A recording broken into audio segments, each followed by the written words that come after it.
আসসালামু আলাইকুম রহমতুল্লাহি বরকাতুহ।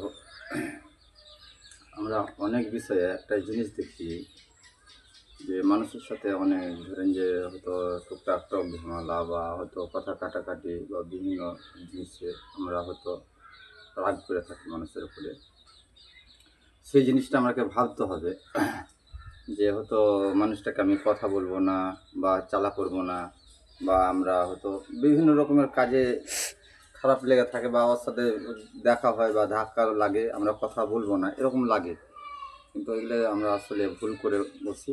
তার কারণ হচ্ছে যে আমাকে কথা বলা খুব গুরুত্ব দিতে হবে, যে তার কারণ যে ভুল ও করেছে আমি কেন ভুল করতে যাবো। আর কথা বললে তো আপনার কিছু ক্ষতি হয়ে যাবে না। তো বিষয় হচ্ছে যে কারোর সাথে যদি ঝামেলা হয়ে থাকে বা রাগ হয়ে থাকে বা কথা কাটাকাটি হয়ে থাকে বিভিন্ন, হয়তো তার সাথে মনে হয়তো তাকে কথা বলতে চায় না বা মনে অনেক কিছু রকম গ্যাস বসে থাকে, বেসিক্যালি আমাকে কথাটা হচ্ছে ভুল, সেটা আমাকে কথা বলতে হবে। তার সাথে কথা বলতে হবে, তাকে মুসাবা দিতে হবে যে কথা বলতে হবে। সেও খুশি হবে, আপনিও খুশি হবেন, আপনারও শরীর হালকা হবে, তারও শরীর হালকা হবে বা মনটাও হালকা হবে। একটা বিষয় হচ্ছে যে আমরা অনেক জায়গায় দেখি যে নামাজের জন্য লোককে বলি যে চলো নামাজ পড়ে আসছি, কিন্তু আসলে এখানে পরিবর্তন হতে হবে নিজেকে।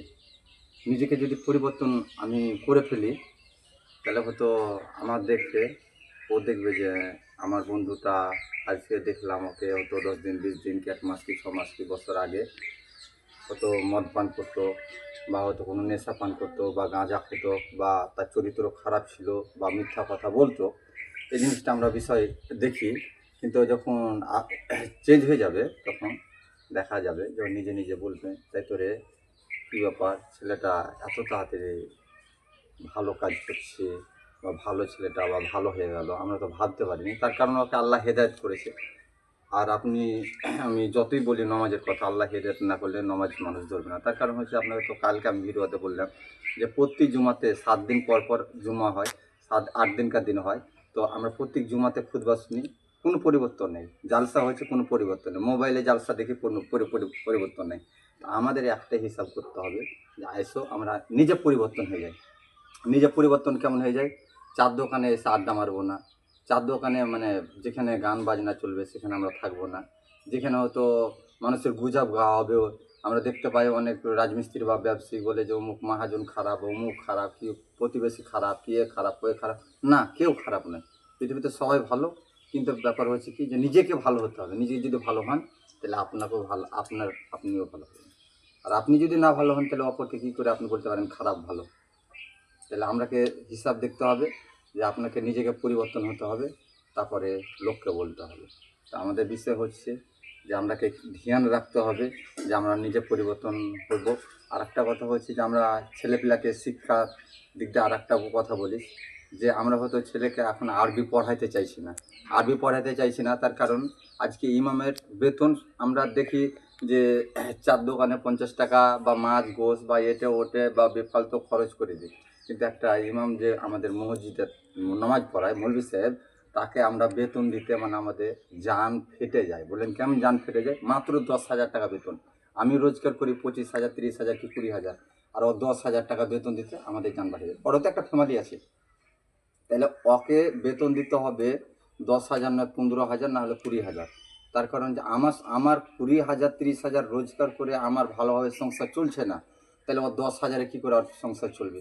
তারও তো খাবে, তারও তো ছেলেপিলা পড়বে, তারও তো একটা খরচ আছে। তাহলে আমাদের ব্যাপার হচ্ছে আমরা মৌলবীকে যখন বেতন দেয় তখন আমাদের অনেক বাড়বে। আর ও না হলে আমরা এক্ষুনি যদি আজকে মারা যায় তো কালকে জানাজা পড়ার জন্য ওকে দরকার।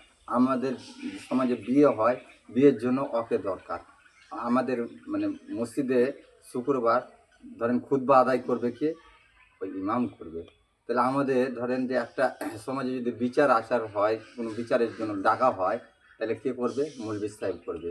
তাহলে আমাদের ধরেন যে একটা জিনিস আমরাকে ভাবতে হবে যে প্রত্যেক জিনিসে মৌলভী সাহেব, আর মৌলভী সাহেবের বেতনটা কম।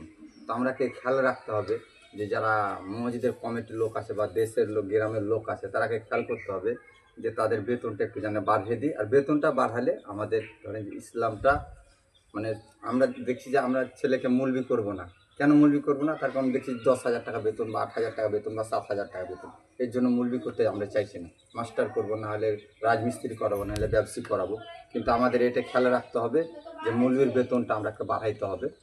মৌলবির বেতনটা যদি বাড়ায় তাহলে আমাদের ছেলেপিলাকে শিক্ষাটা বেশি দেওয়ার করবো। আর আমরা বলি যে সব থেকে গুরুত্বপূর্ণ হচ্ছে মা বাপের গুরুত্বপূর্ণ হচ্ছে কি, যে মা বাপের গুরুত্বপূর্ণ হচ্ছে যে আমরা হয়তো নমাজ পড়ি, নমাজ পড়ার সময় মা বাপের জন্য দোয়া করি। এবার আমরা একটা জিনিস হিসাব করবো যে আমার মা, মানে আমার মা আমাকে বা আমার বাপ আমাকে পড়াশোনা করাইতে পারেনি, আমরা 5 ভাই 2 বোন, আমরাকে পড়াশোনা করাইতে পারিনি, গরিব মানুষ সংসারে থাকতো। তা আমি ধরেন যে লা ইলাহা ইল্লাল্লাহ মুহাম্মাদুর রাসূলুল্লাহ, এই জিনিস কথাটাই আমি জানতাম না। তার কারণ হচ্ছে যে আমার মা বাপ আমাকে স্কুলেই দেখায়নি। তো উদ্দেশ্য হচ্ছে কি, যে আমাদের মা বাপ যদি আমাদের আরবি পড়ায়, নমাজ পড়ি, তাহলে আমার মা বাপের জন্য আমি দোয়া করব, বা প্রতিবেশীর জন্য দোয়া করব, বা আমি আমার মা বাপের খেদমত করব, সেটা আমার পেটে বিদ্যা থাকবে। আর ইসলাম জানে, যদি ইসলাম পেটে থাকে, সে যদি না মানে তাহলে মহাগুণ মানে পাপ করবে। তো আমরাকে আল্লাহ বোঝার তৌফিক দান করুক। আর আমরা সকলকে আসসালামু আলাইকুম রহমতুল্লাহি ওয়া বারাকাতুহু।